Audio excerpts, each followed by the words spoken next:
Cuando una se mete en el mundo de la psicología, pocas veces sabemos realmente dónde nos estamos metiendo. Puede que llegases aquí por experiencias propias o cercanas con la salud mental, o por alguna referencia en series o películas, o porque quieres monetizar el rol de cuidadora que nos inculcan a nosotras, o porque habías oído que era una profesión económicamente bien valorada, o simplemente por casualidad. El caso es que te ves dentro de una carrera universitaria, estudiando asignaturas que hacen que te preguntes ¿y esto para qué me va a servir? Y otras que piensas ¿qué ganas tengo de ponerlo en práctica?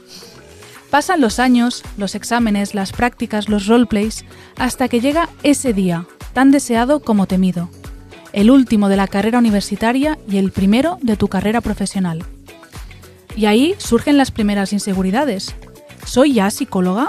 Lo pone en el título, sí, pero las dudas no paran de crecer. ¿Y ahora qué hago? ¿Cómo consigo pacientes? ¿Cómo sé si lo que me ofrecen en un despacho es un buen trato de colaboración? ¿Debería hacer alguna especialización? Seguramente sí, pero ¿cuál elijo? ¿Cómo sé si es la correcta? ¿Dónde la estudio? ¿A quién pregunto? ¿Merecerá la pena invertir tanto dinero y tiempo en esa formación? Y luego, ¿podré nombrarme experta en ese tema? ¿Y si no sé lo suficiente? ¿Y si esa etiqueta me queda grande? ¿Debería hacerme un perfil profesional en redes sociales? Todas mis referentes tienen, pero ¿y si a mí no me gusta ese mundo? Si no tengo un perfil público, ¿no me conocerán? Si no me conocen, no tendré pacientes y tendré que buscarme otro trabajo para mantener el primero. Entonces, ¿podré vivir algún día de la psicología? Y en medio de toda esta vorágine de emociones y agobios, emerge la pregunta de fondo. ¿Cuándo me sentiré realmente psicóloga? Al acabar la carrera, desde luego que no. Cuando tengo mi primer paciente supervisado, tampoco. Cuando llevo mi primer caso sola, cuando cierro un proceso o en algún punto intermedio. Puede que cada una tenga un inicio distinto, pero muchas compartimos las mismas preguntas. Y de este proceso, con todas sus luces y sombras, es de lo que queremos hablar hoy.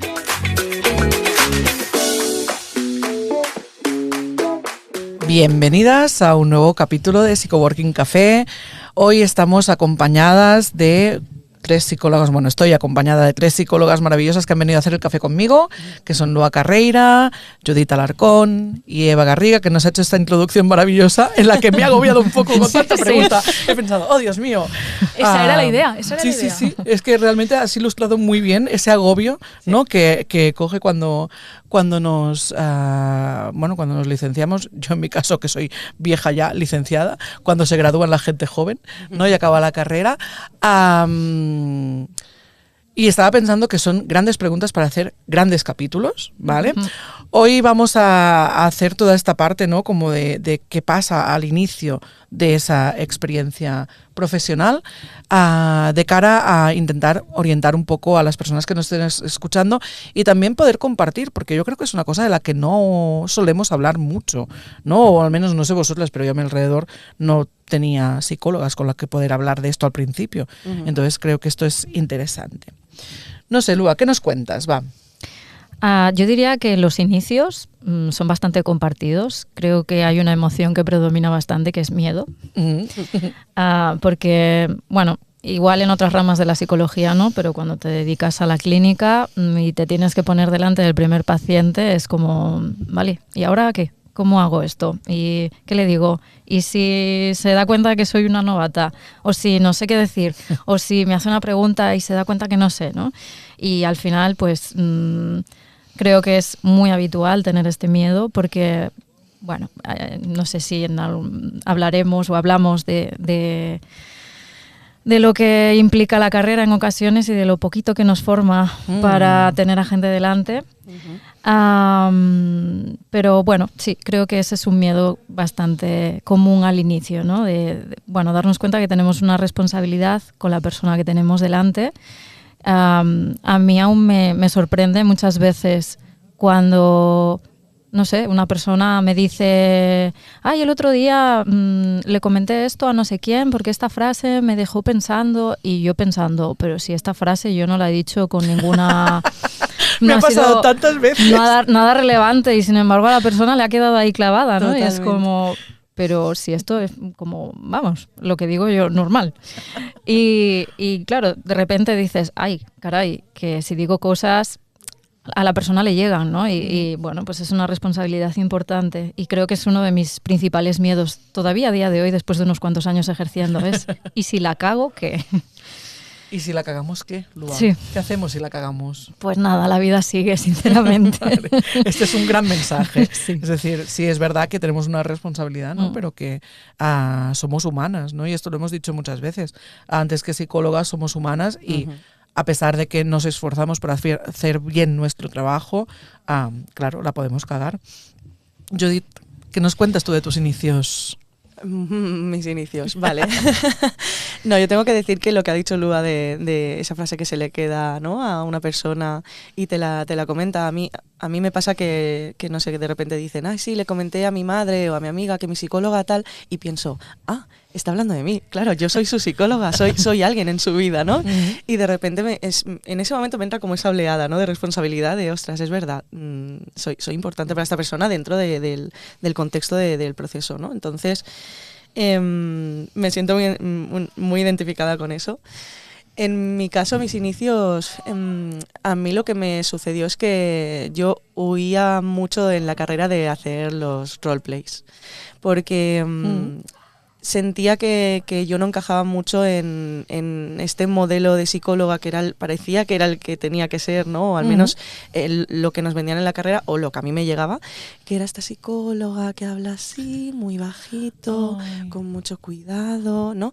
Y claro, yo es que no soy así, no entra en mí, no tendría que estar haciendo un papel constantemente. Yo soy como mucho más directa o no sé, hago bromas en sesión que luego, ¿no?, me he dado cuenta, hablando con más psicólogas, con vosotras y tal, que en verdad eso es lo normal, ¿no? O sea, que al final hay muchos estilos terapéuticos y no todas tenemos que ser igual, pero al principio sí que era algo que me tenía ahí muy, muy preocupada, ¿no?, de no valer por este tema. Y cuando no fue en la carrera, fue en el máster de terapia sexual y de pareja, cuando ya me pusieron obligada, ¿no?, un poco, delante de una pareja real, me pusieron allí con otra compañera, hacíamos coterapia y entonces ahí tuve que enfrentarme sí o sí a la situación y de repente me di cuenta de que sí que valía. Los compañeros además estaban como en este de equipo terapéutico fantasma, digamos, que veían lo que pasaba pero no participaban, y entonces después de las sesiones nos decían lo que hacíamos bien, lo que habían visto que no sé, que nos salía bien y tal. Y entonces ahí me fui dando cuenta de, o sea, vale, tengo cosas buenas, no tengo por qué entrar en ese modelo de psicóloga que yo me he montado en mi cabeza. Y entonces a partir de ahí pues ya fui cogiendo un poco más de confianza. Pero creo que lo que nos une a todas es un poquito estos inicios de inseguridad, ¿no? De decir, vale, voy a saber hacerlo, no, me voy a quedar en blanco. Eso es algo que tenemos mucho miedo al principio y luego es como, bueno, oye, te quedas en blanco, pues ya está, ¿no? Pues o sea, nada. Sí, de hecho, un poco lo que decía, ¿no? Con Lua, te equivocas, pues te equivocas, no pasa nada y aceptas que te has equivocado. O sea, yo creo que el punto es ese, aceptar, ¿no?, que me he equivocado, aceptar que me he quedado en blanco, en plan, ostras, pues mira. Y esto a mí me ha pasado alguna vez de, pues no sé qué decirte, ¿no? Que me expliquen una cosa o que me estén exponiendo una cosa, es como, vale, pues necesito tiempo para pensarlo, ¿no? Porque una de las cosas que... Ahora has dicho esto, Judith, y estaba pensando que es un gran tema para hacer un capítulo, ¿no? De la psicóloga que nos venden que tenemos que ser versus la que somos realmente, ¿no? Y parece como que la psicóloga que tenemos que ser es una persona con todas las respuestas a punto, súper rápido, ¿no? Y además con frases como muy wow, sí, ¿no? De repente, ¡pam!, la verdad absoluta. Sí. Y de repente te ves ahí con el paciente, la paciente delante, ¿no? Y es como, ¿y qué te digo yo ahora? ¿No? Y necesito tiempo para pensar. A veces se lo digo a las pacientes, en plan, mira, entiendo lo que está pasando, tal, no sé qué, pero necesito tiempo para organizar mi cerebro, ¿no? Y poderte decir. Eva, ¿cómo fueron tus inicios? Yo los recuerdo con muchísimo cariño, porque empecé en un centro en el que primero fui auxiliar de recepción porque estaba en la empresa en bachillerato, y recuerdo, es que no olvidaré jamás, que una de mis tareas fue ir a comprar un pinta uñas para que allí iban peques neurodivergentes que creo que hacían terapia canina o terapia con animales. Entonces, uno de los ejercicios era que le pintaban las uñitas al perrete. ¡No! ¡Me encanta! Rojo. Claro, yo en un principio no sabía para qué era y lo compré rojo. Entonces vi a un schnauzer, creo que era, con las uñitas rojas, tío. Entonces, después de eso, estuve en el centro como paciente y luego ya empecé como profesional, como psicóloga. Yo recuerdo, antes de hacer frente a mi primera paciente, o sea, para mí paciente es ya aquella por la que cobro. O sea, sí que es cierto que en el máster estuve haciendo prácticas con casos reales, pero el paciente es con el que a final de mes me dan a mí esos euritos. Pues yo recuerdo que no se me ocurrió otra idea mejor que irme a una cadena de ropa y comprarme una blazer o una americana, porque en mi cabeza eso me hacía a mí parecer más profesional. Y como yo por dentro no me lo sentía, digo, pues por fuera voy a aparentarlo. Entonces, recuerdo sobre todo eso, que me la puse 2 o 3 sesiones y luego pensé, Eva, deja de hacer el ridículo, porque tú eres de ir con sudaderas, no puedes, o sea, esto no te pega. Entonces ya sí que la tengo ahí en el armario, cogiendo un poquito de polvo. Yo ahora has dicho esto y me acuerdo que yo iba con zapatos de tacón. ¡Wow! Que ya ves tú que los pies ni se me veían porque trabajaba detrás de una mesa, pero en mi cabeza lo mismo. Pero te hacen andar con más seguridad. Y eso, y siempre maquillada y con un bolígrafo especial para tal, no sé qué, como, no, todas esas cosas en plan, vale, me hace sentir al final tener control de la situación, ¿no? Cuando salimos de la carrera, cuando estamos delante de los primeros pacientes, yo creo que la gran característica es que estamos en plan a ver qué pasa, ¿no? Entonces todo lo que pueda darnos un poquito de control y un poco llegué a la misma conclusión, y ahora siempre hago la broma que digo, es que ahora voy como soy yo a las sesiones, igual que cuando voy a dar clase a la universidad, y cualquier día va a aparecer en pijama delante del paciente y le diré, ¿qué pasa? O sea, estoy cómoda así, no pasa nada. Porque, bueno, forma parte de esta idea, ¿no? de la psicóloga maravillosamente fantástica. Decías en la introducción, Eva, ¿no? Que a veces hemos visto una psicóloga en una serie o una película, y normalmente las psicólogas que salen son personas, pues eso, con su americana, su traje de chaqueta, ¿no? Personas, como decía Judith, que hablan súper calmado, tal, no sé qué, y de repente tú te ves ahí y es como, no, esto no encaja. Y es verdad que habrá pacientes a los que no les guste, pero mira, esto también creo que es una cosa que al principio nos da mucho miedo, que es ser rechazadas, ¿no? Por pacientes. Y después yo creo que todas lo acabamos normalizando, porque entendemos que, igual como decía Judith, ¿no? Que buscar una psicóloga para una misma es complicado. No todo el mundo encaja con nosotras, ¿no? Y habrá gente que busque esa psicóloga maquillada, peinada de peluquería y con su traje de chaqueta. Pues no soy yo. No, creo que ninguna de aquí lo somos realmente. No, realmente nos hemos juntado. Bueno, pero está bien, está bien. Somos bastante de andar por casa realmente. Yo me acuerdo en mis inicios, y de esto yo creo que podemos ir hablando en otros capítulos y demás, pero me acuerdo sobre todo el no saber cómo llegar a los clientes, ¿no? Es como, vale, ok, sí, claro, me han puesto una paciente en el máster, vale, muy bien, con esta paciente he ido bien, he hecho mi supervisión en el máster, todo bien, ¿y ahora qué? ¿No? Voy por la calle a decirle a la gente, hola, ¿quieres hacer terapia conmigo? ¿No? Es como, claro, yo además, cuando empecé, que hace ya más de 13 años, todo el tema de las redes sociales sí que existían, pero no estaba tan a la orden del día como ahora, ¿no? Entonces era como, vale, ¿yo cómo hago esta publicación, ¿no? O cómo hago saber a la gente. Y recuerdo que mi idea fue, en plan, bueno, pues lo voy a decir a todo el mundo de mi alrededor. ¿Qué pasó? Que hace 13 años, cuando yo dije, soy sexóloga, o estoy especializada en sexualidad, la gente hizo muy bien, venga, adeu, y se fue, ¿vale? Claro. Porque hablar de sexualidad era como... O sea, lo digo como si fuera hace mucho tiempo y no hace tanto, pero es verdad que ha habido un cambio bestia. Entonces, ¿cómo hicisteis vosotras para coger vuestros primeros pacientes? ¿Qué hicisteis?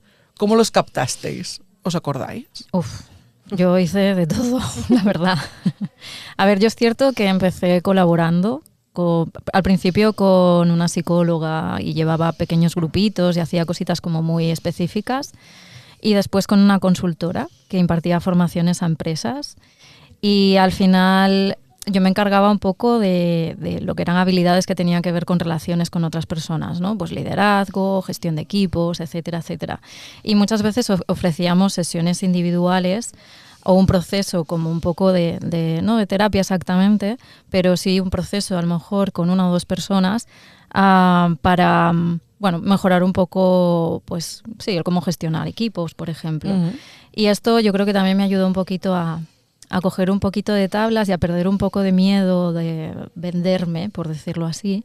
Y de ahí es cierto que salió algún paciente, pero yo que cuando me tocaba ya buscarlos por mi cuenta, me apunté a todas las plataformas habidas y por haber. Empecé con un amigo a dar charlas en bares. ¿En bares? En bares, sí. Eran Qué maravilla. Las Coffee Talks. Coffee Wow. Talks. Sí, sí. Esto Sí, era, sí. era precursor Sí, de sí. Psychoworking Era muy Café. guay realmente. Íbamos a diferentes bares que tenían así como un pequeño reservado y poníamos un tema encima de la mesa y dábamos una pequeña charla y tal. Y Qué entonces bueno. de ahí mucha gente, pues eso, te iba conociendo y como era un tú a tú, era más fácil que tuviesen confianza contigo como para después Oye, esta idea me encanta. querer hacer terapia contigo, y de ahí ya fue surgiendo alguno y tal. Y después fue, pues eso, de ir apuntándome a todas las plataformas, básicamente. ¿Y creéis que el miedo a no llenar agenda o esa necesidad de tener como pacientes, ¿no? Y al final vivir de nuestra profesión hace que al principio puedas aceptar cualquier cosa y no seas muy selectiva con lo que tienes? En mi caso sí que me ocurrió, y fue porque yo ya llevaba un par o tres de casos, y uno de ellos era con una persona trans que tenía, recuerdo que tenía, bueno, no voy a dar muchos detalles, no por el paciente, sino por lo que voy a contar a continuación. Era un paciente con una problemática en la cual yo me estuve informando y quise hacer como asegurarme que una de las personas que había encontrado para que nos pudiese echar una mano, pues realmente éramos afín de pensamiento, para ver que tratase bien a mi paciente, porque también era una paciente que había tenido bastante discriminación por su identidad. Entonces, lo que para mí iba a ser una videollamada para que me diesen ellos información a mí, acabó siendo una entrevista de trabajo hacia mí, y de repente acabó esa videollamada y yo estaba dentro de un equipo con una señora que no era psicóloga, pero que se asemeja, con un contrato de colaboración en el cual yo me había comprometido a hacer 2 artículos escritos al mes. Sí. Y luego pagando una... Sí, o sea, yo es que ahora lo pienso y digo, Dios mío de mi vida. Estuve pagando, estuve pagando 2 meses, lo mínimo para hacer el plural. Estuve 2 meses pagando una plataforma de agenda porque es la que usaba ella, pagando una plataforma que tú la tienes que pagar haya o no reservas. Y además hacía que la primera sesión fuese gratuita. Entonces, para una que hice, bueno, creo que no le llegué ni a hacer, me vi ahí que digo, Dios mío, o sea, estoy desesperada, pero no tanto. Entonces fui a hablar con mis padres de, me ha pasado esto, he firmado esto, claro, me estuve leyendo las cláusulas y es como que había penalización económica si yo finalizaba ese contrato antes de tiempo. No. Entonces, yo cagadísima digo, Dios mío, que llevo 2 meses trabajando y cómo me ha podido pasar esto. Entonces, sí.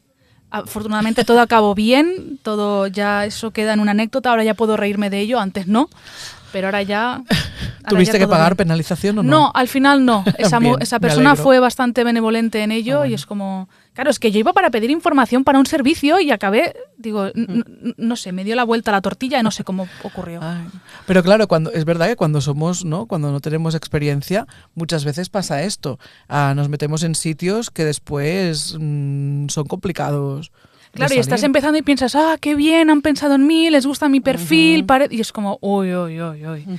Eso luego pensé, sí, esa mirada, exacto. No lo habéis visto, pero mi mirada ha sido... No, estaba pensando que un buen tema también para sacar un día podría ser el tema de cómo se aprovechan de nosotras, ¿no? Cuando somos novatas, todos estos servicios de yo te paso pacientes y me pagas el 80% y de repente, ¿no? Es como muy bestia. Y creo que también me gustaría hablar de, también para saber qué opináis, si no ahora en otro episodio, de qué pensáis de esa primera sesión gratuita. Temazo. O la primera llamada no sé. Mal. Yo no lo veo. Ya, lo resumo en mal. Bueno, pero es un tema interesante a hablar. Vale. Judith, no sé si vas a decir algo antes. Sí, bueno, que me acuerdo de esa época, Eva. Recuerdo tu frustración y tu estrés y la verdad, menos mal que saliste de ahí. Y me hacía pensar justamente en esto, ¿no? En cómo algunos sitios aprovechan de esto, de que estamos empezando.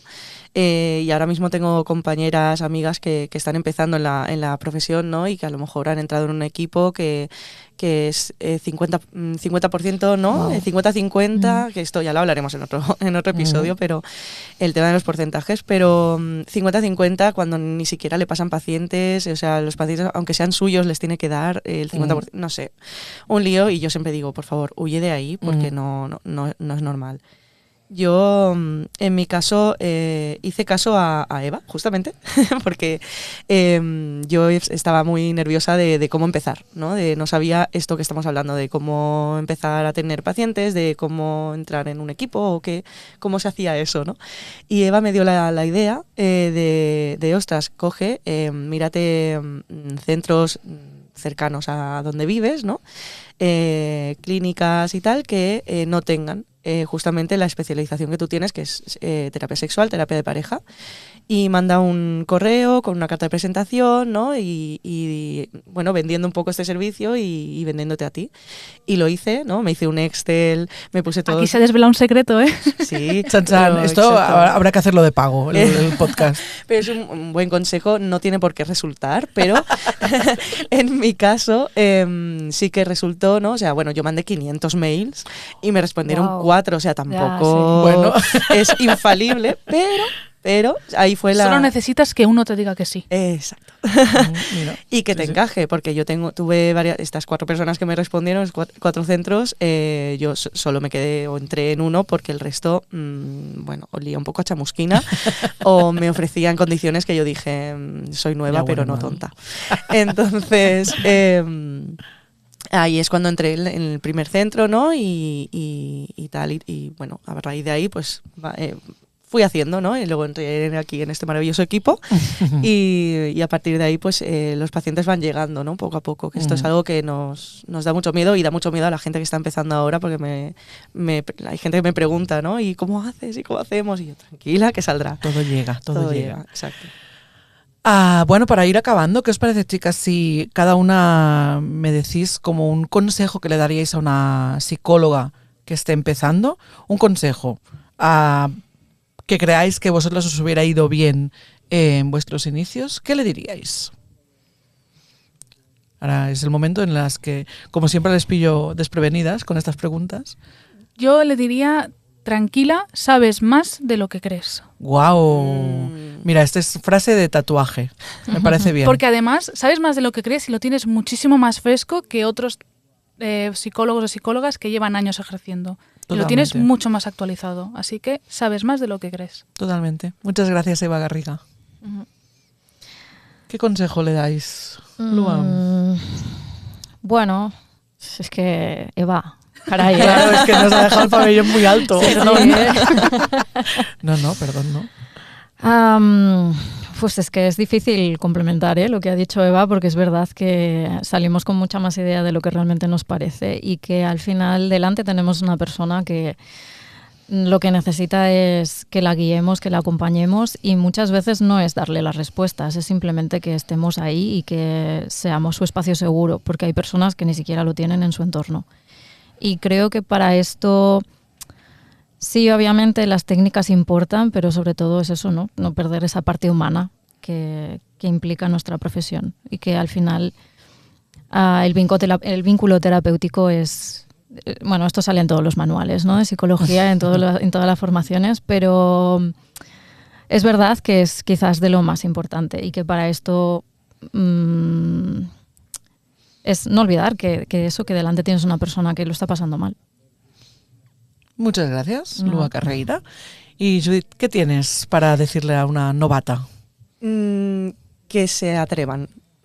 Es maravilla. Así, porque muchas veces pensamos que tenemos que formarnos mucho, que sí, que es importante formarse, es importante actualizarse, es importante seguir en la formación continua, ¿no? Pero no hace falta tener 3 másters, 4 especializaciones y un doctorado para decir, ahora sí estoy preparada, sino que es empezar, atreverse y con la experiencia, además, cuando empiezas a tener los primeros casos, también te empiezas a dar cuenta de por dónde vas tú también, ¿no? En qué casos te sientes más cómoda y quizás eso también te da ideas de por dónde te quieres especializar, ¿no? Que ya hablaremos de las especializaciones también en otro capítulo, pero sí, el consejo sería que te atrevas, ¿no? Muchas gracias, Judith Alarcón. Vale. Con lo cual, sabes más de lo que crees, especialízate, pero no te obsesiones con tener muchas formaciones. Y yo añadiría además que encuentres un sitio en el que puedas compartir, ¿no?, esas inquietudes y demás. Creo que esto es importante. Totalmente. Y que hagas supervisiones idealmente, ¿no? Muchas veces más que más formación, lo que necesitas es más supervisión o más acompañamiento en tu trabajo. Así que para eso estamos aquí, en Psychoworking Café. Nos vamos a la despedida.